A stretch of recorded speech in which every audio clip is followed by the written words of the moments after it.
दुनिया देश भारत की तरफ देख रही है तुम्हारे खिलाफ, तेरी पाकिस्तान के खिलाफ। अब तो छोड़ने वाले नहीं है। सुन लो, दोनों कान लगा के सुन लो। तुम बोल रहे ना मोदी को सुनने के लिए, तुम सुनो, నువ్వు విను। ఈ రోజు గుర్తు పెట్టుకో, నిన్ను నీ దేశాన్ని వదిలిపెట్టేది లేదు। ఒక్కసారి ఈ రోజు నిన్న 2 గంటలకి ఏదో అర్జెంట్ ఏదో ఉన్నట్టు పాకిస్తాన్ ఐఎన్బి మినిస్టర్ మాట్లాడతాడు। ఐఎంబీ మినిస్టర్ మాట్లాడిన తర్వాత ఇంతవరకు భారత్ ఎక్కడా కూడా రియాక్ట్ కాలేదు। దీని మీద హోంమంత్రి అమిత్ షా రియాక్ట్ అయ్యారు। ఒకసారి ఐఎంబీ మినిస్టర్ ఏమంటున్నాడు, అమిత్ షా ఏమంటున్నారు ఒకసారి చూద్దాం। Pakistan has credible intelligence that India intends carrying out military action against Pakistan in the next 24 to 36 hours, in the next 24 to 36 hours, in the next 24 to 36 hours, in the next 24 to 36 hours. Pakistan has credible intelligence that India intends carrying. Right, అది Pakistan INB minister అంటోంది। కొద్దిసేపు కాస్త అలాగే hold అని ప్రయత్నం చేయండి। పాకిస్తాన్కి గట్టిగా బుద్ధి చెప్పాలంటే ఇటు భారత్ నుంచి రక్షణ శాఖ కాదు, హోంశాఖ రంగంలోకి దిగాల్సింది। ఆల్రెడీ రక్షణ శాఖ తను ఇవ్వాల్సిన కోటింగ్ ఇచ్చేసింది, ప్రధాని తను ఇవ్వాల్సిన కోటింగ్ ఇచ్చేశారు। ఇప్పుడు హోంమంత్రి అమిత్ షా ఆయన కోటింగ్ ఏ లెవెల్లో ఉంటుందో తెలుసు కదా। ఆఫ్ కోర్స్ పొలిటీషియన్స్ వచ్చినప్పుడు మాకు ఎన్ని డిఫరెన్సెస్ ఉన్నా ఆ తర్వాత విషయం, కానీ మా దేశాన్ని టచ్ చేస్తే మాత్రం ఒక్కొక్కడికి గుండు పగిలిపోద్ది, ఒక్కొక్కడికి పగిలిపోద్ది। ఇదే అంశానికి సంబంధించి అమిత్ షా రియాక్ట్ అయ్యారు। ఒక్కసారి ఆయన రియాక్షన్ చూద్దాం, ఆ తర్వాత పాకిస్తాన్కి సంబంధించి మరిన్ని విషయాలు మాట్లాడుకుందాం। హోంమంత్రి అమిత్ షా ఏమన్నారు చూద్దాం। नागरिकों का जान लेकर ये लड़ाई जीते हो। मैं सभी आतंक फैलाने वालों को कहना चाहता हूं कि लड़ाई का अंत नहीं है, एक मकाम है। हर व्यक्ति को चुन चुन कर जवाब भी मिलेगा, जवाब भी लिया गया। नागरिकों का जान लेकर ये लड़ाई जीते हो। मैं सभी आतंक फैलाने वालों को कहना चाहता हूं कि लड़ाई का अंत नहीं है, एक मकाम है। हर व्यक्ति को चुन चुन कर जवाब भी मिलेगा, जवाब भी लिया। ఒక్కొక్కడిని వెతికి సమాధానం చెప్తాం। ఇది ఆయన ఇచ్చిన ఆయన అన్నమాట। సో ఆయన ఒక డిప్లొమాటిక్ కి సంబంధించి మాట్లాడుకునే సందర్భంగా భారత్ కి రక్షణ శాఖ మంత్రిగాను హోంశాఖ ఇన్ఫాక్ట్ హోంమంత్రిగా ఉన్నారు కాబట్టి కాస్త పదాలని చాలా చాలా తేలిగ్గా మాట్లాడారు। ఒక్కొక్కడిని వెతికి సమాధానం చెప్తా అన్నారు ఆయన। ఇటు ప్రధాని ఏ మాట ఏ డైలాగ్ వేస్తారో దాదాపుగా అదే డైలాగ్। కానీ ఇక్కడ పాకిస్తాన్కి సంబంధించి పాకిస్తాన్ నవాజ్ షరీఫ్ కూతురు ఆమె ఏమంటోంది, ఒక మహిళ ఉండి ఎంతమంది మహిళల మంగళ సూత్రాలు తెంపారు మీ దరిద్రులు, అలాంటి వాళ్ళని ఇంకా మీరు ఒక మహిళ ఉండి అర్థం చేసుకోవాల్సింది పోయి ఇష్టం వచ్చినట్టు పేలితే ఎలా ఉంటుంది? ఒక్కసారి ఆమె ఏమంటుందో చూద్దాం, ఆ తర్వాత చాలా జాగ్రత్తగా ఆవిడకి కూడా మనం ముందు ఆవిడేమంటుందో చూద్దాం। నవాజ్ షరీఫ్ కూతురు మాట్లాడుతోంది, ఆమె రియాక్షన్ ఒకసారి చూద్దాం। पाकिस्तान के बॉर्डर्स पे टेंशन है, एक खतरा मंडला रहा है। फिक्र करने की जरूरत नहीं है।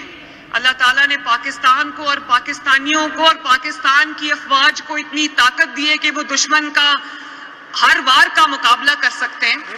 लेकिन हम कोई भी सियासी नजरिया रखते हों, अगर हम एक कौम हैं, अगर हम पाकिस्तानी हैं, तो इस वक्त हमें अपने अफवाज के साथ खड़ा होना चाहिए ताकि वो सीसा फैलाई दीवार की तरह लड़ सके दुश्मन से। और ये भी मैं आपको कहना चाहती हूँ कि अगर आज पाकिस्तान का कोई भी दुश्मन पाकिस्तान पर हमला करते वक्त 10 बार सोचेगा तो उसकी वजह यह है कि अल्लाह ताला के फजल से पाकिस्तान आज एक एटमी कुव्वत है। पाकिस्तान के पास एटम बॉम्ब है।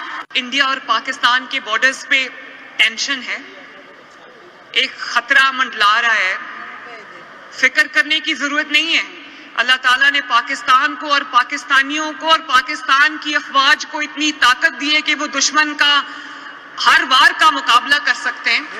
लेकिन हम कोई भी सियासी नजरिया रखते हों, अगर हम एक कौम हैं, अगर हम पाकिस्तानी हैं, तो इस वक्त हमें अपने अफवाज के साथ खड़ा होना चाहिए ताकि वो सीसा फैलाई दीवार की तरह लड़ सके दुश्मन से। और ये भी मैं आपको कहना चाहती हूँ कि अगर आज पाकिस्तान का कोई भी दुश्मन पाकिस्तान पर हमला करते वक्त 10 बार सोचेगा तो उसकी वजह यह है कि अल्लाह ताला के फजल से पाकिस्तान आज एक एटमी कुव्वत है। पाकिस्तान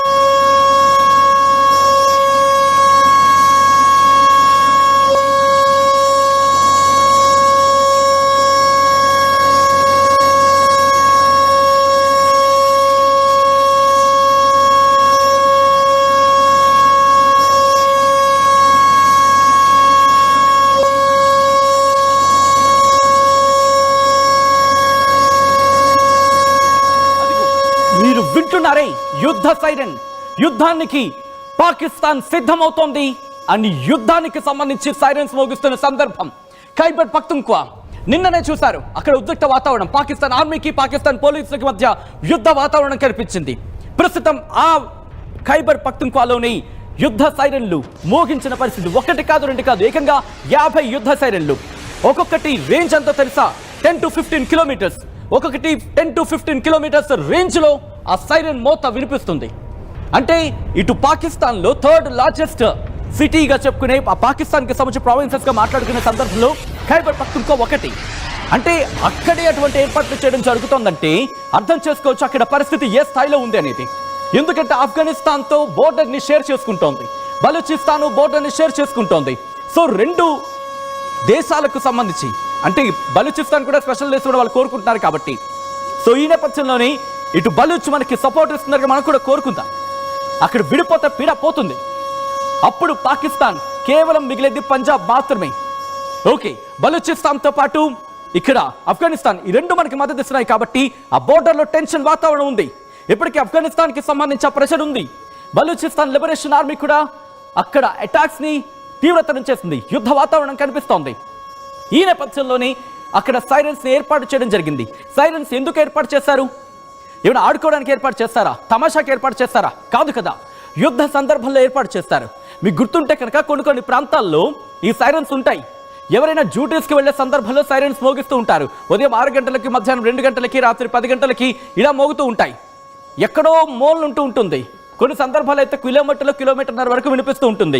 కానీ ఈ సైరన్ లేఖంగా 10 నుంచి 15 కిలోమీటర్లు. గుర్తుపెట్టుకోండి, సాధారణంగా డ్యూటీకి వెళ్లే సందర్భంలో వాళ్ళకి అలర్ట్ చేయడానికి కిలోమీటర్న్నర అయితే 2 కిలోమీటర్ల వరకు వినిపించే సైరన్లు ఉంటూ ఉంటాయి. కానీ ఈ సైరన్లు మాత్రం ఏకంగా 15 కిలోమీటర్లు, 10 నుంచి 15 కిలోమీటర్ల వరకు వినిపించేలా ఏర్పాట్లు చేయడం జరిగింది.